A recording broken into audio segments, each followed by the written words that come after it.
Hello বন্ধুরা, welcome to Sharmi's blogs. আবারও একটি বিয়েবাড়ির ব্লগ নিয়ে চলে এসেছি। এটা আমাদের একটা রিলেটিভের বিয়ে ছিল।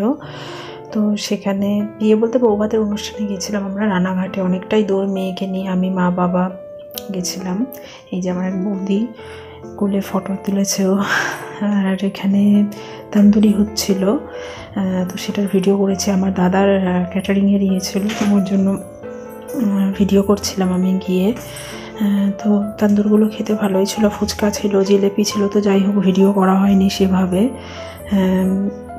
এই যে আমরা তাড়াতাড়ি চলে আসবো বলে খাবার টেবিলেও বসে পড়েছিলাম। পজ করে আপনারা মেনু দেখে নিতে পারেন। প্রথমে দিয়ে দিল জল, প্লেট, আর একটা জিনিস খুব ভালো লাগলো, একটা প্লাস্টিক দিয়ে দিয়েছিল প্লেটের উপরে। তারপরে দিল লেবু, পনির পাসিন্দা, সস, স্যালাড। খাওয়ার মতো একটু পেটে জায়গা ছিল না, তারপরেও বসতে হয়েছিল যেহেতু তাড়াতাড়ি চলে আসতে হবে। তারপরে ছিল কচুরি, ডাল, তারপরে প্লেন সাদা ভাত, ভেজ ডাল, ঝুরি আলু ভাজা, এর মধ্যে একটু লেবু চিপে খেয়ে নিয়েছিলাম।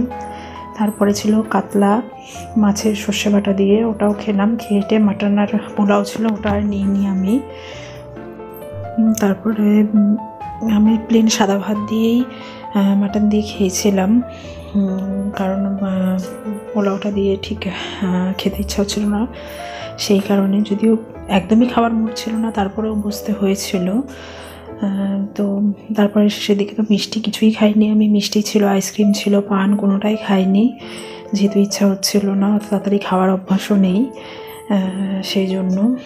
ভিডিওটি ভালো লাগলে লাইক, কমেন্ট, শেয়ার করবেন। চ্যানেলটি সাবস্ক্রাইব করতে ভুলবেন না। আমার ফেসবুক পেজ আর ইনস্টাগ্রাম ফলো করে দেবেন।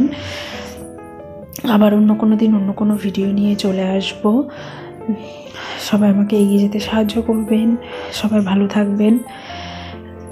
ধন্যবাদ।